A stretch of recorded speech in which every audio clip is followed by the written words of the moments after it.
Good evening, fight fans. Welcome to another great episode of Headkicks and Haymakers. I'm your boy Bodkins, and of course, with me as always is Mr. Bobby Blunt. Bobby, we sat here and talked about last week about the return of the Mac. Well, I equivalent to that return. I mean, the whole card. This is how I describe Saturday night, Bobby. It's like you go to the bar, you meet a hot girl, you guys start making out. That's kind of like the Paddy win and the Paddy walkout, right? And then she whispers to you, baby, why don't you come back to my place? The Connor walkout. And then I'm like, oh yeah. And then you go back to her place. You think you're about to, get it done. And then she falls asleep and leaves you with blue balls, just like Connor did on Saturday night when he blew out his knee in the first, 30 seconds. I don't really kind of know where to go here. Is Connor done? He says he's coming back, but it looks like torn meniscus, ACL maybe. Some people say ACL, some say meniscus.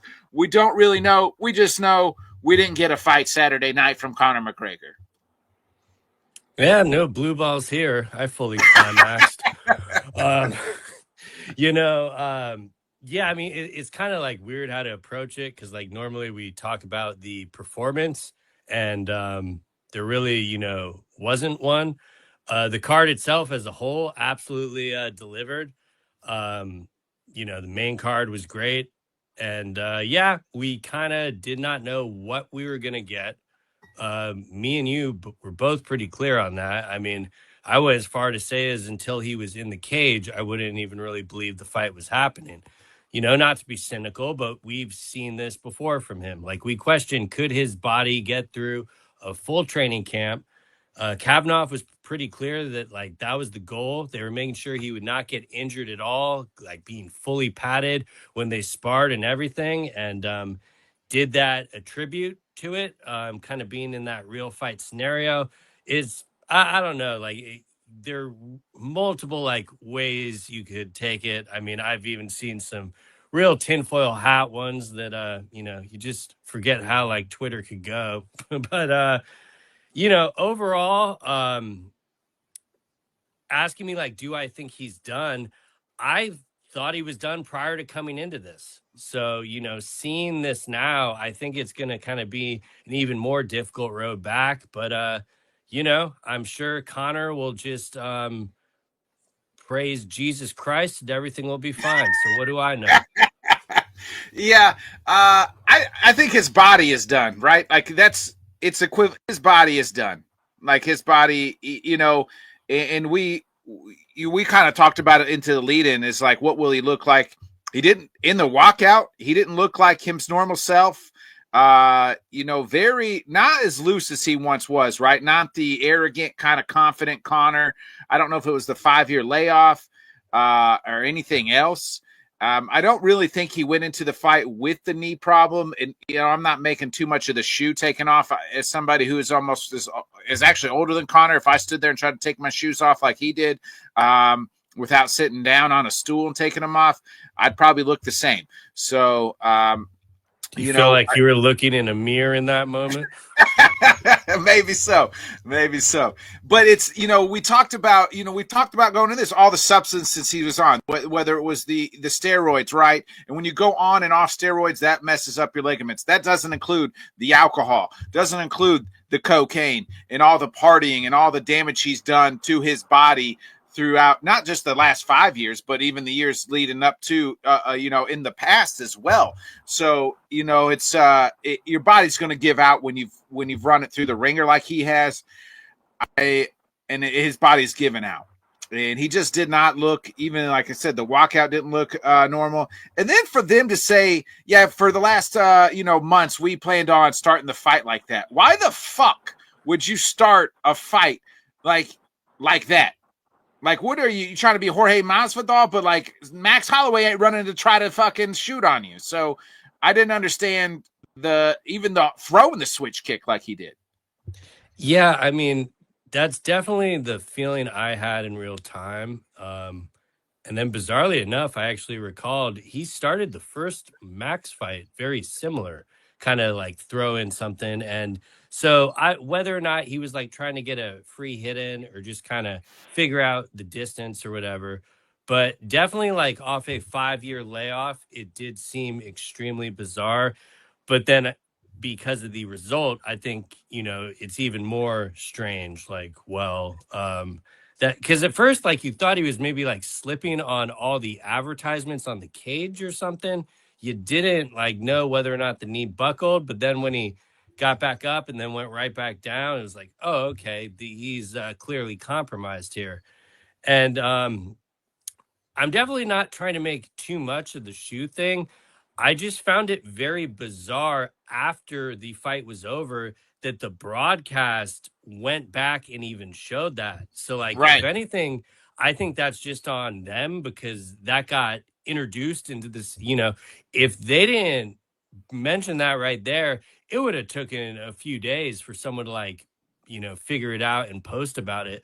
So they kind of led with it, almost seeing like, there was like, hey, who knows what happened here? And even Dana at the post-fight press conference, when everything was finished and he walked up, thanked everyone, told him to have a good night, he came back and like wanted to reiterate, hey, the view at the weigh-ins yesterday did like 40 million and he took his shoes off there and he seemed fine. So like almost trying to like reinstill in our mind, like, oh, there's no fuckery on our end. So Yeah. I think that's what really kind of opened the Pandora's box of it more than anything is their own. Let's just say their production crew did not have a good night on Saturday night. I mean, calling Shakur Jalen Williams from the Oklahoma City Thunder. Yeah. Yeah. But yeah, it was kind of bizarre. And I do feel for the fans that spent their hard-earned money to attend the event. I feel for Max, who went through a full camp, still got the biggest payday of his life. But to be frank, that's where my sympathy ends. Yeah, I don't feel bad for Connor at all. If he comes back, he comes back. We'll see it. It's now not, I don't want to say being reported because like nothing is ever going to be given to us about the injury. Like the UFC does not have, to report things like the NFL does, like in between practices or anything. Right. So, and then I've seen some people, could turk it online saying it's probably more an MCL. And then you saw the video of him celebrating his birthday yesterday. So people are diagnosing that, saying he's not wearing a brace. So I'm just going to treat it as I did the last time he was out. When he comes back, I will bring it up. Until then, I don't really care what he does. Right. That's kind of how, and to his credit, at least he's got, we keep saying he had 2 fights on his deal. At least he got that 1 fight in and he only has 1 fight left. I think on his side, even though it was an embarrassing comeback, he would still consider this a massive success. Because if anything, I think he'd be kicking himself for pulling out of the Chandler fight because he would be a free agent right now if he was able to get that one. Granted, they maybe not would have offered it to him by then. But, it is I was not the least bit surprised when it happened. Like it was like maybe there was the letdown factor of knowing you weren't going to get a fight, but it's like, guy that's been out for the last 5 years. We kind of question where he is. That seems like one of the more plausible things of coming happening. off, Like, yeah, and coming off the other leg injury, and sometimes what I've been hearing too is from like guys who have had injuries. Like it's not the injured leg that usually messes up; it's the other leg because they for months or years like they put all the weight on that one, and then it's hard to adjust. And then when you go do something, they end up messing up the non-injured leg a lot of times, and that's kind of what happened in this one. yeah, I mean that it could be that. I don't even think it really matters whether or not he came into the fight pre-injury because like what fighter is completely healthy coming into a fight, Rob, And I so don't I've think got that's a hot take. I think they are going to let him walk. I think they're going to get it through the 1 fight, and then they're going to say, see you later. Yeah, I would call that a very reasonable take that Yeah. McGregor fanboys won't want to hear, and they'll, say you don't know what you're talking about. But it if he left this fight with no injury, I would still be kind of wondering, are they gonna re-sign him? Is the juice worth the squeeze? With now, I think it makes the UFC's decision a lot easier. Yeah. Oh, he said no. I mean, not the last fight. What? I don't know what you mean. It's better for the. Oh, so he's saying let him go. Are you trying to say, Rob, let him go now? I don't like cut him now. Nah, you get the one fight out of him, and you get the gate. You, He's still through at the gate. yeah, you would get the gate. I love their deceiving thing is saying it's a record-breaking gate, like not acknowledging that's solely because of inflation and how much they're selling the tickets for. Right. Like every event almost breaks the gate. Granted, this was going to do really well. I don't know if we'll ever see the numbers for it, but like Rob does bring up an interesting point there, because though you wouldn't think they'd want to forego that live gate again, do they make a calculation like, is there going to be the same appetite for that? Um, Obviously you have to headline him because of how you pay him, but can you trust him to headline the event? That's what I was thinking about that same thing. If the next time out, is he a headliner? I don't know how. Again, just because of the dollar amount, I don't see how they don't have him headline it. But Maybe if they want to. would you be surprised? And maybe the next guy, we'll talk about the next guy. What if the next time it's Paddy on the other end? Paddy's the main event and Connor's the co-main, or somebody like Sean O'Malley. I mean, they could do it, but I think, again, just because of what they're forking over to him, I've Because he's the figured highest it. paid. He's getting paid 20, 30 Yeah. million. Yeah. Yeah. Yeah. It was my same answer on Saturday night when people are asking me, why is he the main event and Paddy isn't the main event? And it's like, well, they're not paying Paddy, $40 billion, Right. It's, Yeah. And they're going to let him walk out of this contract, and they'll let him go box Jake Paul in Netflix, and he'll make. And some people, there's rumors too, Bobby, like he went through this fight, whether he was injured or not, we don't know. But that his finances are he's broke. Is better left, Yeah, I mean, I don't know. There's so much nonsense like that online. It's hard for me to. I kind I of do. believe the broke part. I kind of semi believe that part. Well, I mean, he was obviously found liable for the sexual assault. That hurt his bank account there. That hurt his brands in, proper 12 kind of distanced himself from a cool man ago. I know he has all these other businesses. He was, advertising his Mcgregor energy drink, which apparently gives you 1 minute and 9 seconds of energy. And, so he's going to kind of always have these other businesses. But the main reason, like, he won the fight aside from the money is he just needed a fight to, like, drown out the negative sentiment in him in Ireland. And whatever I read, that is not going to change because of fighting, Yeah. So at this point, I think it's just going to be more of, before, when I thought the UFC might slow wall it coming back, I think they're going to be ready to get this booked as soon as he's ready. I don't think they're going to like stall him like they have done in previous years. Yeah. Rob wants to know, who would you, the UFC, rather headline a number card going forward, Connor or Paddy? Paddy by miles. Meaning if they were both on the card, or just who would Like, they who would you prefer? rather headline the numbered card? Like, if you were going to have a number card, you got to go Paddy at this point in Well, time. I was saying something on Saturday that I thought was like kind of obvious just by the night, and people thought I was ridiculous. But I do think if there's one other fighter that they could headline a number event with without there being a title, you could do Paddy now. Because I mean, I don't know if you just want to segue to Paddy now, but the way they No, I want did to hold on. So I want to get to Paddy, but I want to talk about Max on the other end here real quick. Max seems to, he kept saying, "Hey, let's do a trilogy." And I get it, fell on deaf ears and everything else. But if I'm Max, I'd want to do the trilogy too, Bobby. I could beat this guy and get $15 million, and I'll take it. I mean, Max got the easiest payday of his life, and he'll take Conor in another easy payday of his second, the biggest payday of his life. But he's talking about staying at 170, maybe. I don't like that at all. I would do Max, and I'd let him go back down to 155 and give him and Hoofy. That would be a fun one.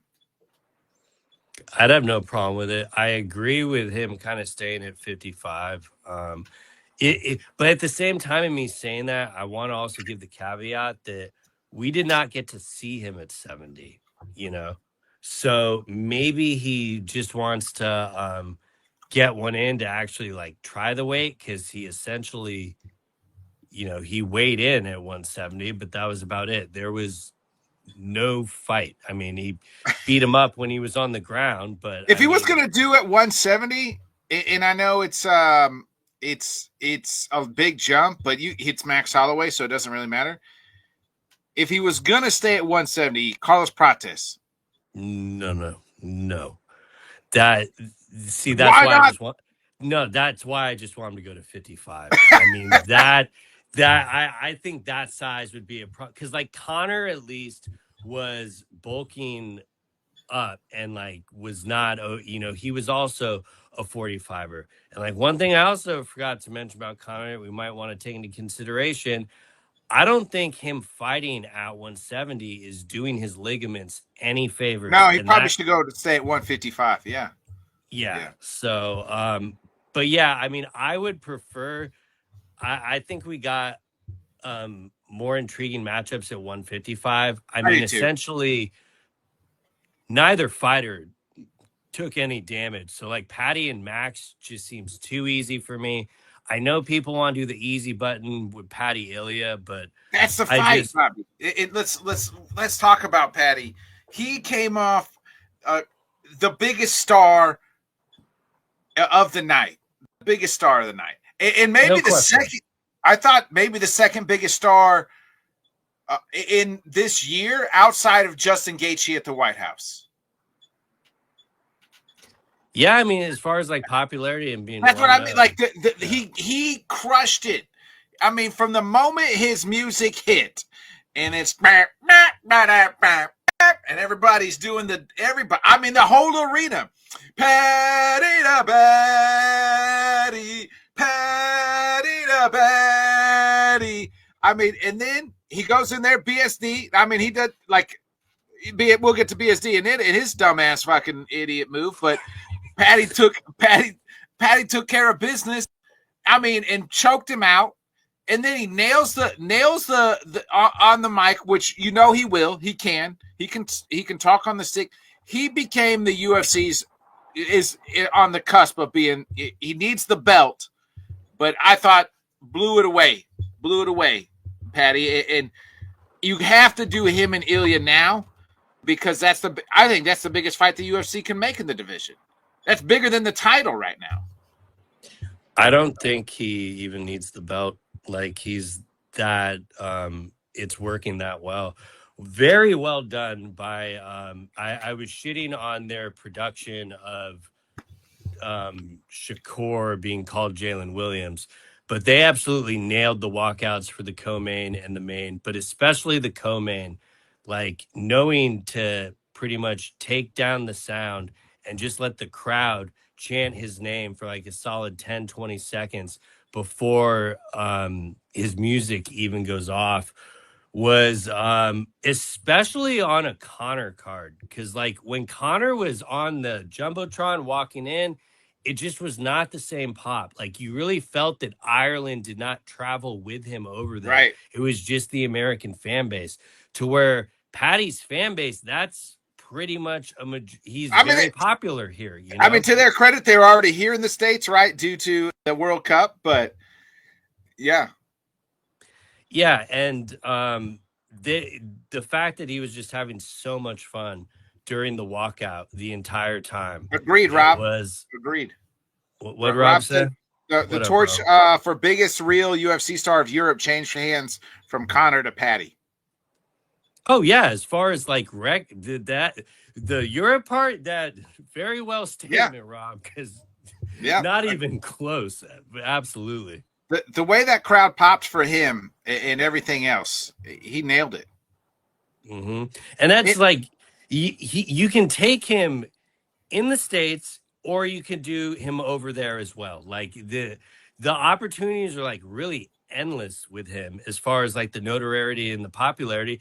And he also like keeps getting better after every fight. Like for him to have a performance where he took absolutely no damage after he was just in a 25-minute war with Justin Gaethje taking a bunch of damage. Like you can't, have a better like bounce back win. Like that is the definition of a bounce back. Yeah, it wasn't. His stock has rose like since like usually after a loss, a guy's stock like his. I don't know if anybody's stock has risen higher in the last month than Paddy Pimlet's, right? Like maybe Justin Gaethje, but I mean Paddy loses, gets beat to death by Gaethje, and then you're like, oh, everybody's down, and then what Gaethje beats the way Gaethje beats Ilya, it's like, well, at least Paddy didn't quit on his stool and looked a little bit better at times. I guess like he survived Gaethje, and then what he did Saturday night, it rose his stock even higher. Like he complete bounce back from January. Yeah, I mean, since the co-main and the main were so quick, I actually went back and rewatched Paddy Who's the and bigger Gaethje star, again. Ilya or Paddy? That's really close because, like, Ilya, you obviously have kind of the Spain element, and over there, if we're talking like straight stock right now, it would probably be Paddy, but Yeah, that could change off a Ilya win. It's which is I don't hate the call for Ilya Paddy, that's the especially after fight. That's the especially fight. after Saturday night. I'm a much more receptive to it, but at the same time, Paddy literally works with anyone that's ranked at the top of the division. I would take any of those fights. Yeah, So that's like another benefit is like the dance opponent for him is irrelevant. Like, yeah, we could have the Ilya fight at the top for like what we would prefer. But are you telling me that you would not want to see him versus Charles Oliveira, him versus Max Holloway, him versus Armin Sarukian? I mean, he pretty much is the fighter that all of these fighters are going to be calling out in the upcoming time. yeah. So Rob says Paddy easy almost to no large group of people doesn't hate him, unlike Ilya, who's extremely unlikable. That's true. Ilya is unlikable. Yeah, no, Paddy definitely comes off a lot better for sure. Yeah, I'm picking Justin still, Rob. I mean, you got to pick Gaethje. He just beat him months ago. My son's in the comment section. Shout out. He says Paddy needs a title shot at the end of the year. He already had one at the beginning of the year, didn't get it. So, But that is like a great example that we actually have the youth in here clamoring for Paddy. Like tell me the last UFC fighter that the youth cared about. right. It's that he is growing in over there here, and he connects with all the masses. I mean, the Barstool deal gives him. I know a lot of people that know him solely from that Yeah. don't even like watch fighting that much. So, I do think, especially if he's not turning around quickly, the Ilya fight does probably make the most sense, like monetarily. But I would take any of those fights with him. Yeah. I want to get BSD. What? Like we actually sat here a week ago, Bobby, and we said the best odds and the best money to make the juice worth the fucking squeeze is Paddy by submission, because we said Paddy, if the way that Paddy's going to win is by submission, fucking don't go to the ground with him. Who the hell? What is kind of game plan does BSD have? We watched back to back dumbass game plans on Saturday. BSD and Connor, and BSD's might have been worse.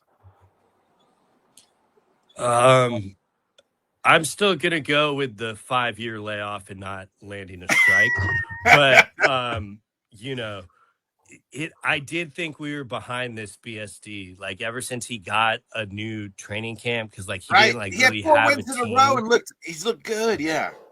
He just showed Paddy no respect, and especially when you know that like Paddy is more than happy to go to the ground with a guillotine, to set that up, and just to give him your neck like that was, you know, again, kind of not shocking because we've seen BSD do this stupidity, Yeah. but I did incredible way to get that Darce. Like Yeah. I mean, it was incredible choke. Like that might be submission of the year right now. Yeah, I mean, we're a little bit more than halfway through, but it's definitely been added to my board for the end of year show. And Yeah. especially like you do have to take into account how it was essentially quicker than the main event, which and like that was an actual like fight ending Yeah. sequence. So Yeah. you could not have done it any better. Like you said, he nailed it on all fronts with the microphone. You know, even the post-fight presser, like you could clearly tell, besides Dana White, like everyone was waiting around there to ask him questions. He having some Bud Light and some pizza, just answering all the questions. And then you saw in the back, Hunter Campbell and Dana are talking to him, and he's telling Hunter and Dana, I'll go fight Max right now. And Yeah. Hunter tells them, hey, don't Don't eat eat. too much pizza. We're gonna Right. call you. So, Yeah. Yeah. I that is kind of the thing that always like keeps him out of camp. Or keeps the fights like a little bit farther in between. But he's fought twice this year and it's the middle of the year. So who's to Yeah. say that he can't turn around in another 4 to 5 months? I think at bar minimum, we'll see him by the end of the year. Yeah. I'm probably in agreement there too. Unless they're trying to wait to like have him in January, but it just makes like right off that momentum. Yeah, I think you could. I mean, he didn't take any damage. You could do it. I mean, I don't know if they'd put him in France. Like they're going to Paris again. He's never fighting on a fight night again. He is like solely a number card guy now. Yeah, that's probably You, true. You're you, probably right. you I mean, I understand like with the pay-per-view model, why does it really matter? That is a question for the UFC, brother, not me, Yeah, because I've been you're right. asking that. Yeah, you're right. Yeah, you're right. I forgot. He's probably too big for that.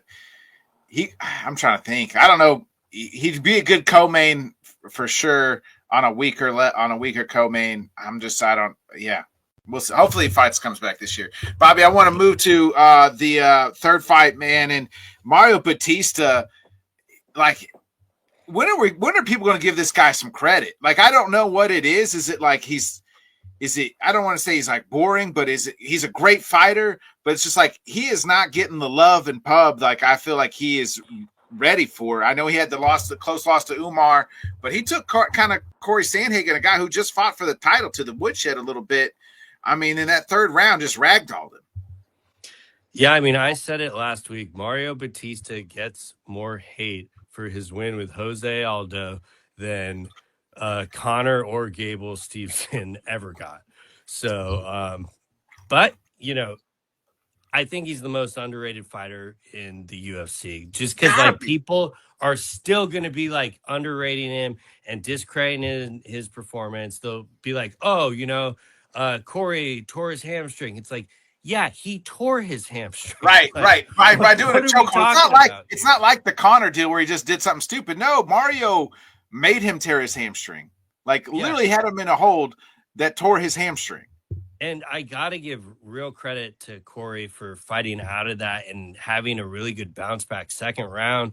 I thought he won the third. I had it 1-1. Did you have it 1-1 going into the third? Yeah. I thought Corey won the second. Especially like him throwing the kick, like what a psychopath, like just being able to put it behind him. And you could tell, the movement was eventually compromised, and Mario knew he needed the third round and made sure, he got it. But, it is 1-1. So I know they're not going to run that back anytime soon, but I thought it like delivered on all fronts. Like it's a bummer that he got injured at the end of the first, and it drove me more nuts that Paramount cut to the ad when you saw him limping Yeah. back to his corner. But you know, man, gotta get that money somehow. Um, but yeah, like Mario has is going to be very undeniable for a title shot anytime soon. Like I think at this point and he alluded to how he knows he's going to have to eventually fight his former training partner.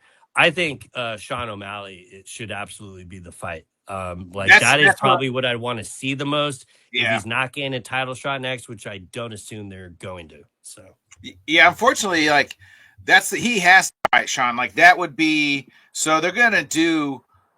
Um, we know they're doing Jan versus Marab.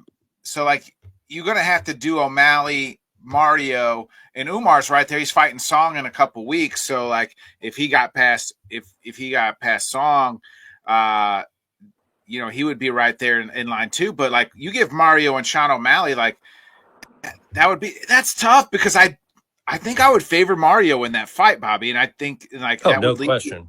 like that would probably lead to the title fight. But yeah, I mean the guy is like he just is over. Like he doesn't do anything super great, right? Like he doesn't have like he just does everything really really good. Like he doesn't do Yeah, one thing. Like, he doesn't have knockout power. He's not like a super elite wrestler. He's just really good at everything. yeah, well, his pressure and his pace is, part of that tool belt that he Right. does really well. So, yeah, I'm glad it's weird because I'd like to say I'm glad he's finally gained the respect he deserves. But I mean that's like saying that to you, like you are giving him the respect he deserves. I hope the fans like kind of latch on, but I think a lot of them are just like, oh, well, went to decision. So what did he really do? And, he fought a very high, like, there was not a moment that like Sandhagen was really out of that fight, like, especially No. with Whitman in his corner. Like, me and you both had it 1-1 going into the third, and he made sure to get it done. So Yeah. credit I to mean, him. he just started ragdolling him. Like Corey would get up and then he would just kind of throw Corey back down. Obviously, with the hamstring issue, like I don't know if we'll see Corey come back this year, but I don't know. I was thinking him and Peyton Talbot. Like you wanted him to win that one, so it's him and O'Malley, and I don't. That's a fight I don't know if we'll get anytime soon anymore, Bobby. It might have missed the window, and Corey's lost like 3 out of his last 4 fights. Did he drop out of the top 10 with that loss? I'm looking at the rankings right now. I'm pulling them up real quick. Because I don't know, like I No, feel he's like still 5. Corey's still 5, and this is that's the media rankings, I think. Let me go. Oh, yeah, that I don't was know. the They might have not even updated it, knowing them okay. So in the because meta rankings, nope, they still got Corey at 5. He dropped yeah, 1 spot. Mario went up 2 spots. yeah. So I mean, they kind of still obviously hold him in a really high regard. Um, I think what would make the most sense would be like a David Martinez or something. Okay, I like him, and I think him and Peyton Talbot would be a good one. If they're willing to give Peyton that jump, I'd have no issue with the matchup itself. Well, I they think haven't given him anything this year, so please, fucking just get the kid on the card. yeah. Well, and then I kind of wonder like what's up with that? Like what is taking them so long to book them? But you got like a lot of different names there. I mean, Marcus McGee is there. Yeah, They can and yeah, I mean he still should be top 5. Like I still agree that he should be ahead of Song. Now, obviously, if Song could be Umar, that obviously changes. him and But Corey and Bryce Mitchell. yeah, I mean, I'd be up for that. It's Corey is the type of fighter that you know what you're getting from him. So he's like kind of not really matchup dependent. He'll fight anyone. He was one of Yeah, the few people that took the fight with Umar when people really did not want to fight Umar. right. So I know he probably would take any of these names offered. And I would not hate the Talbot fight at all. Stylistically, I think it's very fun, but I definitely would have to favor Corey in that one if they were to make it. Yeah. Let's get to the fight of the night. Again, something that we called, Bobby. We said, hey, check out Royval versus Kavanaugh, and it's going to be fight of the night. Two great flyweights, and they absolutely put on a show. Again, I had this one. I thought 1-1 going into the third. Luckily, we didn't need to go to the scorecards because Royval was able to get Loner out of there. And I don't know if Royval ever become a champion, but man, Bobby, he's one of the most exciting fighters in the UFC. I mean, just watch any one of his fights, but I just think he might be a cut to less of like those top two guys. I mean, that are getting ready to fight here in a few months. Yeah, I mean, if it was any other division, I'd be with you. But like flyweight just feels like he can change on a dime. Yeah, I would like more generally agree, but at the same time, like he made it a point to pressure him in the first round. Not let Loner get his counter game going. And in that second round, when he got dropped, I thought he was going to get out of there. I did too. His chin and his recovery is just, I could not believe that he actually ended up having good moments towards the end of that second round after that. So he's just so durable, and he's fought the best in the division. And I love that after it was 1-1, he made it a point to get the finish. He could have easily just held him down there and, let the time expire. He made sure to choke him out. And, it just reminds you, like, this guy has lost to, like, the best in the division, like Pantoja. Van, obviously, he got knocked out by Manel Kite. But yeah. He's also probably next in line for a title shot after Joshua Van and Pantoja. So he only loses to the top. And so because of that, like, I can't rule out him, being able to get one of those back one day. Yeah. I was actually going to think, like, if he could probably get the loser, right, of the flyweight title. Yeah, I mean, at the same time, he's one of those guys that will like always answer it when his name is called. And So, him and I mean, who would not sign up to see him and Joshua Van again? Yeah, I'd be fine with it. Like, there's not one person who watched the first fight and was like, it wouldn't be like, nah, I don't want to watch that one again. Like, sign me up. Sign me up. That's another thing that Rogan was saying was, these guys are showing out because of the Conor fight. It's like, no, Joe, this is the flyweight division. Like this is why we love this division. That's just Brandon Raw dogging it fucking out there because that's who he is, just fucking putting on a show for everybody. So, I mean, he's excited. Like, he is one. Can you agree though? He's one of the most exciting fighters in the organization. I feel like. Easily. I mean, that's why he was put on this moment. Like, you knew what you were getting with this. Yeah. Speaking of knowing what you're getting with this, we got exactly what we were getting with McKinney and King Green. McKinney, he's getting out of here, and then Bobby puts it right back on him after he gasses out, and ends up, maybe could have went to this, second round, but. Stoppage it nonetheless right at the buzzer there at the end of one. Yeah, I mean, he was gassed and took that body shot and covered up. So, though I get the argument for why not let it continue to the second, especially when McKinney was having moments against Green where you probably could have stopped the fight, because Bobby Green's strategy seemed to be to just let McKinney punch himself out, knowing he could like take the shots, and it ended up working. I mean, credit to Bobby; he deserves to be fighting. He's won 4 in a row, Bobby, at dang near 39. We're talking about Conor being 38. Bobby Green's, but he's still doing it, still in the game. Yeah, and I think he was talking about like wanting to get on that LA card. I mean, just wanting to turn around. So credit to him. I'm glad. I'm glad the custom shorts didn't curse him, Dan Hooker said to answer the call. Said, hey, me and book it. Give me Michael Chandler. No, speaking of Michael Chandler, Terrence Kinney said him and Mike Chandler at 170. God. I can't blame Terrence for trying, but no. Yeah, he said, "Do me and Mike Chandler at 170." I can't believe I missed that. He really tweeted that to him. Yeah, yeah. I mental noted that so I could bring that up to you. That's why I didn't want to share it in the group in the text. I wanted to bring it to you. I mean, it would definitely be fun, however long it would last. Right? Yeah. Yeah. And I think Chandler would take it. He knows he has to weather a 2-minute. Like Terrence McKinney is like the best fighter the first 2 minutes, and then Yeah. after that, it gets a little tricky. Yeah. I mean, Mike Chandler well, I mean, last few fights he hasn't been going 2 minutes. So,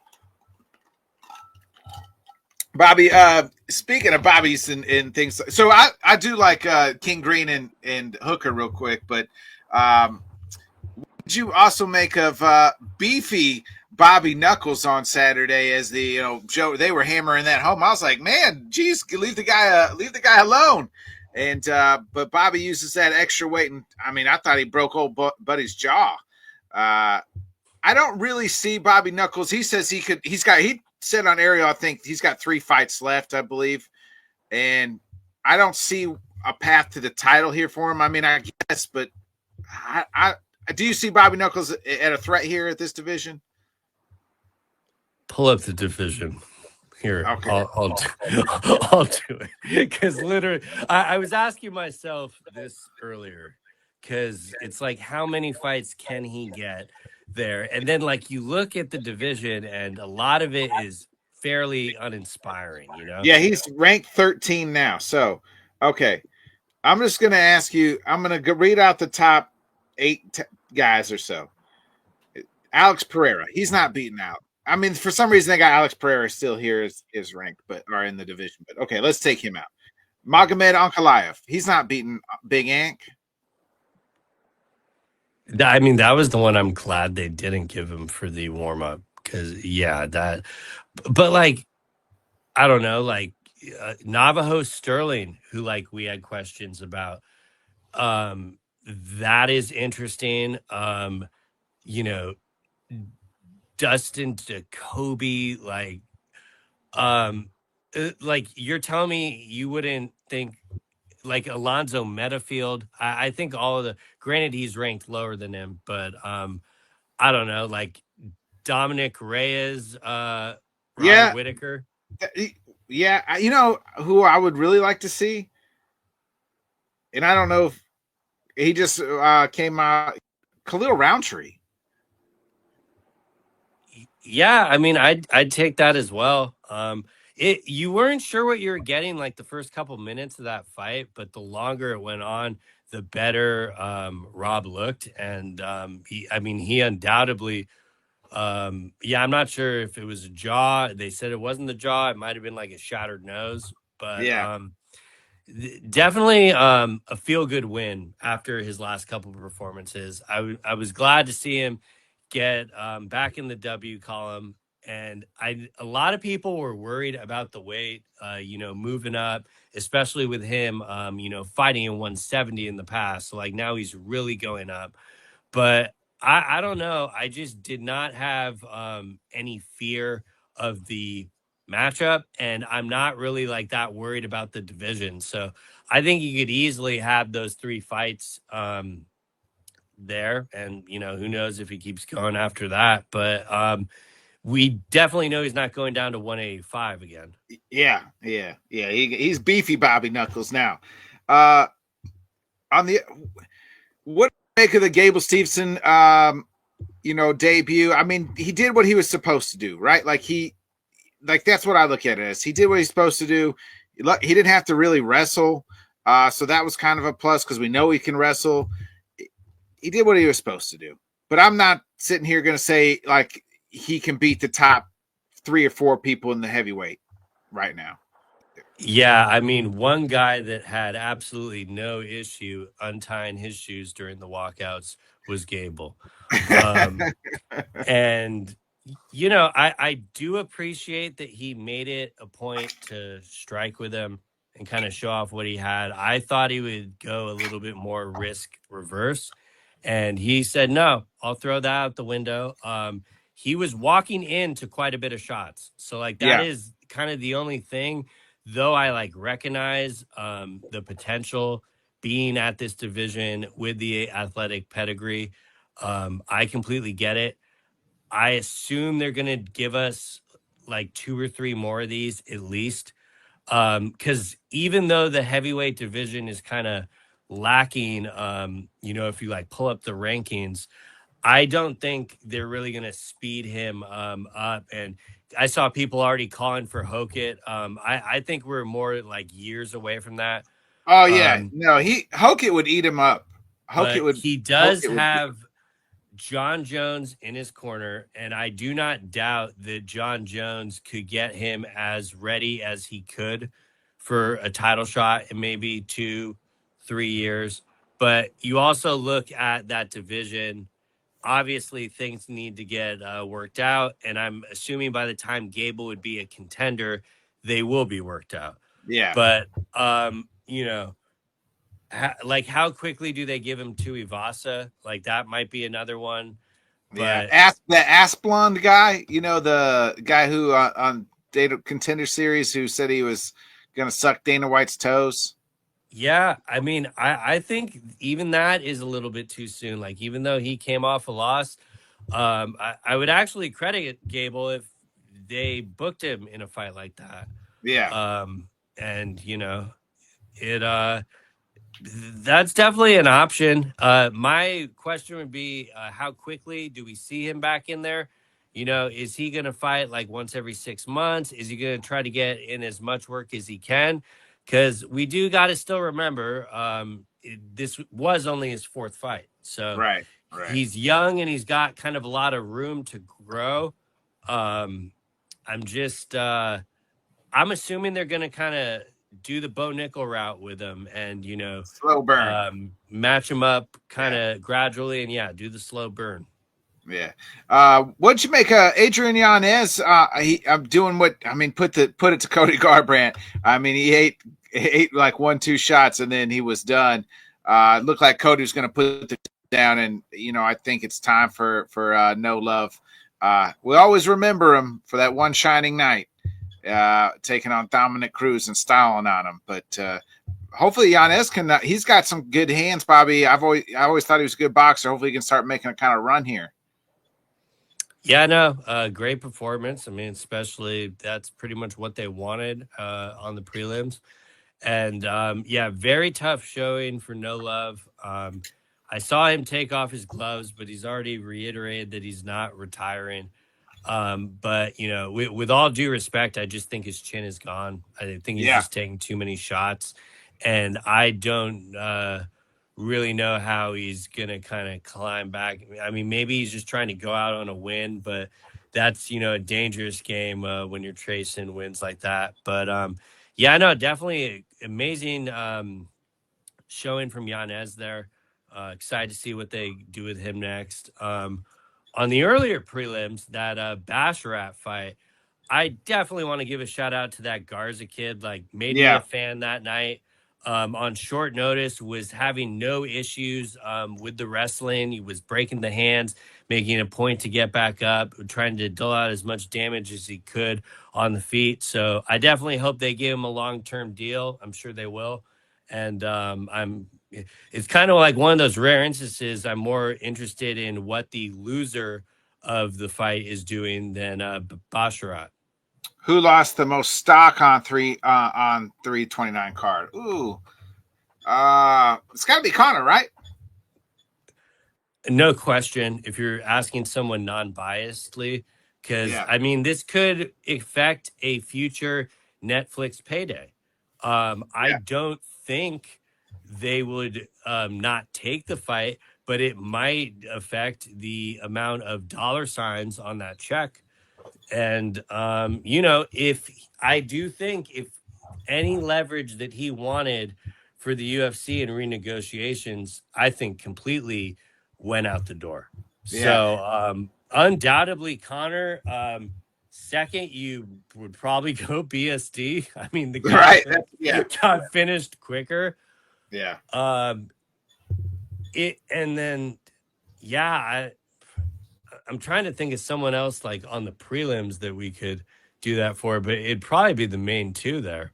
Yeah, that's it for me too. Who Anybody else you didn't want to lose shout out? stock was Loner Kavanaugh, I don't think. Even though he got finished, we know Yeah. how the division will be. He'll be back, and it's flyweight, so plenty of more interesting fights. Yeah, I don't think his stock he didn't lose stock at all. Was Loner.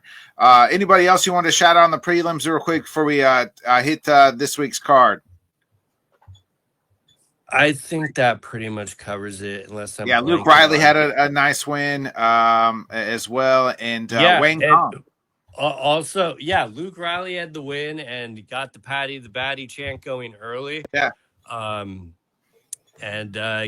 mean, that's about as impressive as you can be, kind of when you're set up in that moment fighting on your guy's card. So I'm sure that had the team spirits and stuff.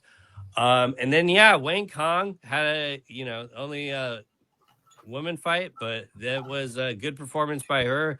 Definitely agree with the point deduction with the illegal knee, but Yeah. credit to Tracy for fighting. She looked like she took everything serious, but she absolutely had a rough night in the office. Yeah. Real quick before we get into this card, what do you make of Izzy leaving City Kickboxing? And he didn't really say where he was going, but is leaving Coach Behrman. I don't like it.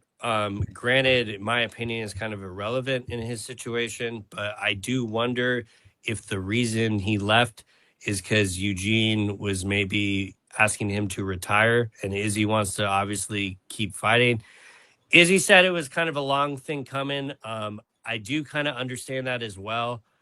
He clearly did put that team on the map when he was having, his success in the UFC. Yeah. So he does deserve credit there, but it makes me a little bit nervous. I don't know if he's planning on just training with Volk's team. That seems a little too close to home, So I'm kind of interested to see what he does. It'd be cool if he ended up with Nick Sick. I know we'll never see that, but how surreal would that be to see him and Strickland sparring and working together? Yeah, that would be. He clearly thinks he needs a change. That last fight, I think he could have won it if he didn't just decide to stand there and be like, "Yeah, let's have a fight." Like he was having a lot of success until he he just stood there. Let's go rock 'em, sock 'em. Yeah. So it didn't really catch me off guard when we heard about it. Because I know people in the past have talked about some stuff with him and Olberg. I don't really make too much of that stuff just because I'm obviously not in Australia. But if he thinks it's the time, he probably knows it better than anyone. But my hesitation is just if Eugene was kind of pushing retirement and he doesn't want to retire. But obviously Izzy is the one that makes that decision. So we'll let him make it. Yeah, let's look at this week's card real quick, Bobby. It is headlined by the former middleweight champion Dricus du Plessis versus the former welterweight champion Kamaru Usman, making the jump to 185. Obviously, one of the last few times we saw Kamaru is when he had wrestled Hamzat at 185. Kamaru was coming off the sweep of Joaquin Buckley. We haven't seen Dricus since he lost the belt, so both kind of long layoffs. This card did lose Kevin Holland fight, so that was supposed to be the co-main. The co-main is Jared Cannonier versus Christian Leroy Duncan. Those are, the card's not super stacked. It's got some decent names. I always feel like Chase Hooper's always on these fight night cards, and he's on this card as well. But your thoughts here. Let's see, on the main event. Yeah, it's a bummer they didn't get Jacoby Smith a replacement fight, but that close, I could see why they didn't book it. Very high quality main event though. I mean, we've been waiting for this one for a long time, and we just, I don't know if it was they announced it under a month.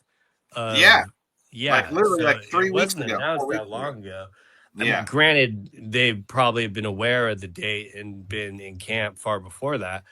But yeah, I think this is a really kind of good test to figure out where both guys are at, you know.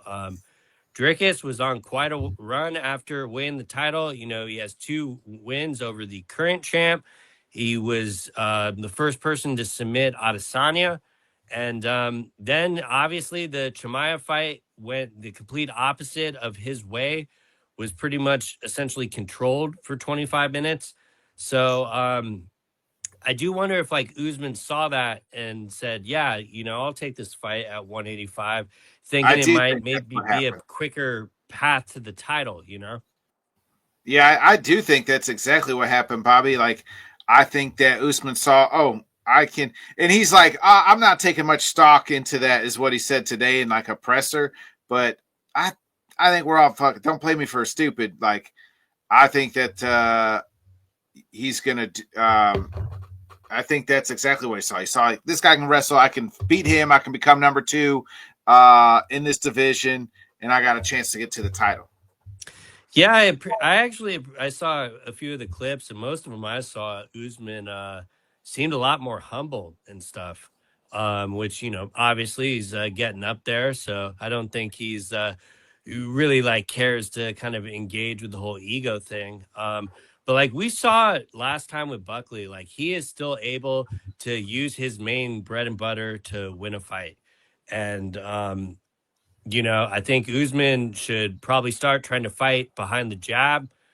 Trevor Whitman has made that jab very dangerous. And I think Dricus' plan should be to kind of show some pressure early and stuff. You literally didn't do anything in your last fight, so you should have plenty of energy. Dricus looked a hell of a lot bigger than Usman when you saw them facing off earlier. Yeah, I mean, Dricus is a big 185er. You know what I He's a mean? big So, boy. He cuts a lot yeah, of weight. yeah. So it'll be interesting. Who you like? Who you like winning this fight? I agree with the line. I don't think Usman should be like a ridiculous underdog, but it does kind of make sense with the new division. You know, even though Usman's fought here before, I get it. All that being said, if Usman was able to win 3 out of 5 rounds, it would not shock me at all. Like, I think if I assume Usman was still pretty good with the single leg. So I would assume that Dricus is going to get put down on his back at some point in this fight. And he just needs to, you know, get back to the fence. He cannot Right. afford to lay there in the middle of the fence like he did with Chimaev because Usman could easily just take rounds off him. But I'm confident that Dricus has drilled that and they're aware of that and they will be able to get up. And so it's very close for me. Like I would deem this a lot more of a 50-50 than a Dricus like -2.5 to 1. But I am gonna Yeah. side Right with now, Dricus it's, here. I think right now the odds are for Usman's Dricus is -250. yeah. And Usman's I +200. get the line, especially like you know, with the activity and you know Dricus's success. But then like and I hate playing the MMA math, and it was at a different weight class. But if you look at how Usman did with Chimaev in those later rounds, that's where it like really starts getting interesting and why I view it as like more of a 50-50 coin flip. Yeah. Um, but I do think Dricus still kind of finds a way to prolong and get it done. I see a lot of people saying they think Dricus is going to finish him. I would be extremely impressed if Dricus is able to get him out of there. Because you know Usman is very tough and he's very good at maintaining that jab and applying pressure to get the takedown and wrestling up against the fence. And I think he is going to be able to do that at some points. But I do think Dricus is not just going to get completely stalled out like he did with Chimaev. And I don't think there's much of a submission threat from Usman. So he is going to be able to maybe give him his back to try to get back up and stuff. Yeah. I here's the odds here. I like Duplessis by KO is +175.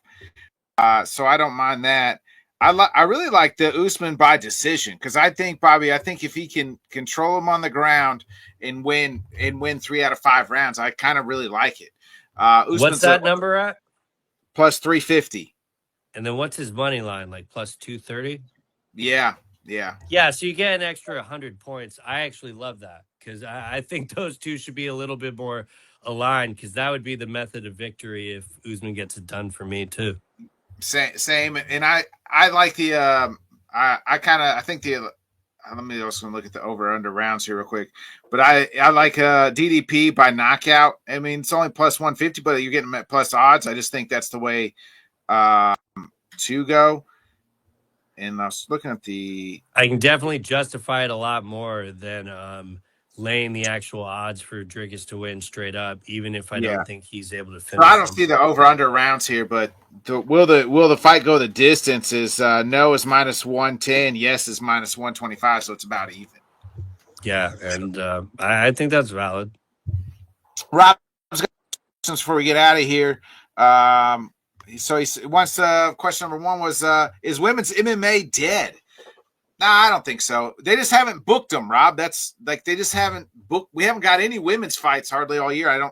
I just think it's slow. Where's Valentina? Where's Weili? UFC's Paramount Plus thinks women's MMA is dead. Ryzen is actually doing the kickoff to one of their tournaments on Friday for their atomweight division. So, yeah, if you want women's MMA, I would suggest other promotions for the time being because it is really bizarre the lack of, and I'm not like really complaining about it, but it did throw me off that there was only one female fight on the last card. It was a pretty decent fight too. Like at least they booked one with action, but I'm assuming it is more Paramount. I mean, I know the UFC says they don't listen to that type of shit, but there has to be some alignment of them slow playing this because like the divisions aren't even moving. Like it's not that the champs aren't, fighting. Granted, the Philly card has the Philly card has 2 female fights on the main card. I know a bunch of people are heated about that. And I saw I'm just trying to point out, like, guys, we haven't gotten any of it. Like, what do you expect them to do? Yeah. Then Rob says, who's the last person to fight in the UFC? John, Izzy, or Connor? Izzy. John's already done. Yeah, probably Izzy. I mean, it's kind of hard to rule out them just deciding to come to terms with them. So, but yeah.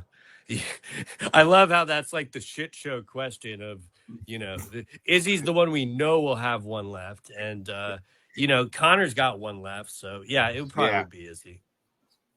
He says, buy or sell one of these days. Chase Hooper is going to put it all together and end up going on a Justin type run. If you asked me a year ago, I probably would have said I probably would have bought, but now I think I'm going to sell.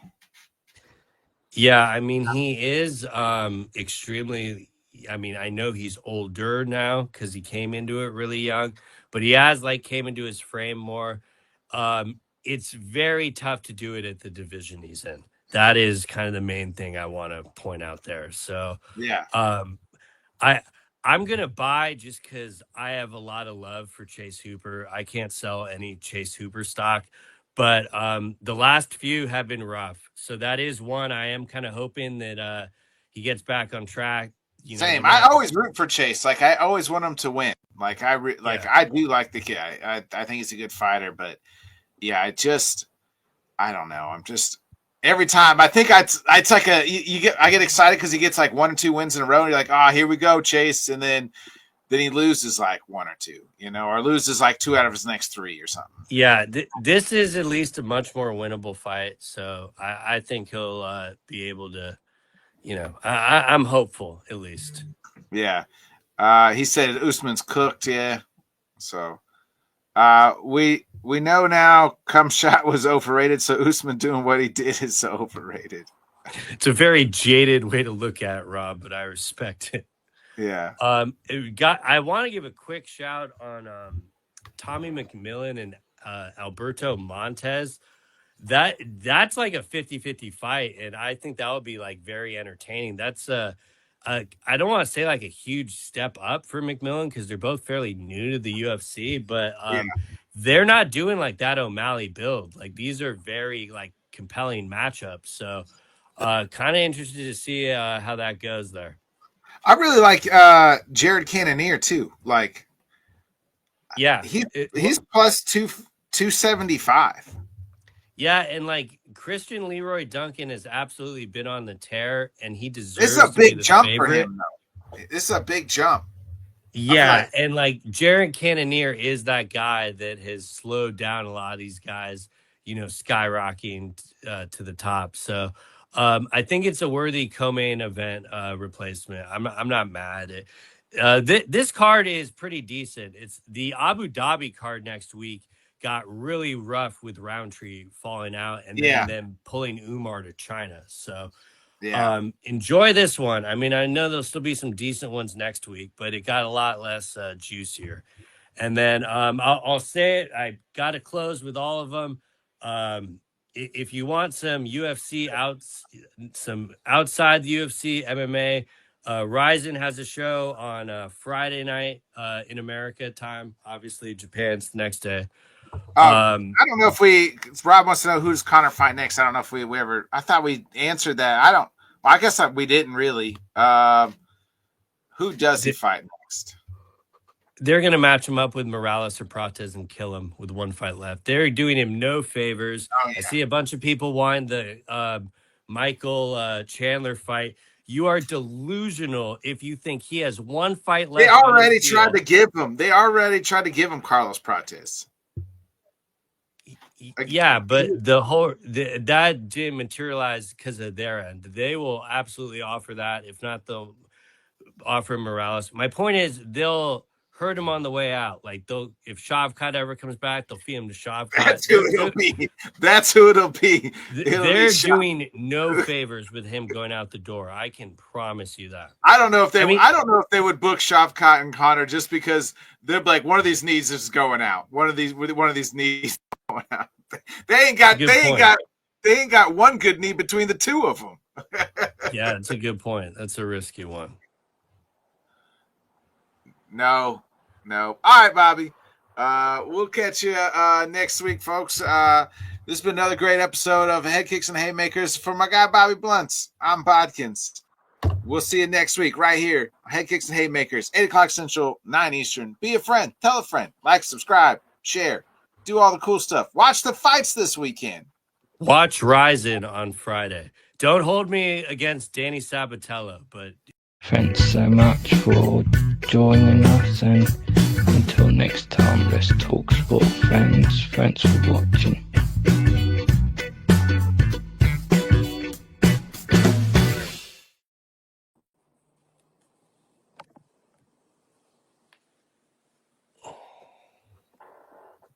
That was a good one.